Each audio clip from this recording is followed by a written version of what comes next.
Hello guys, in today's video I will be showing you how to fix Muzz keeps crashing problem. So the answer is easy, just go to the settings and then scroll down to the apps section and then go to the search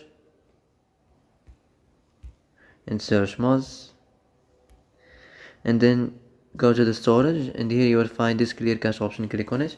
Now you can go check it if it worked, and if it didn't you can try to restart your phone or turn the Wi-Fi off and on, or the Bluetooth or the airplane mode.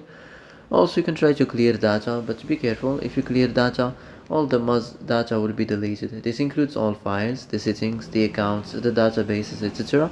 So be careful if you want to clear your data. And that's it for today's video.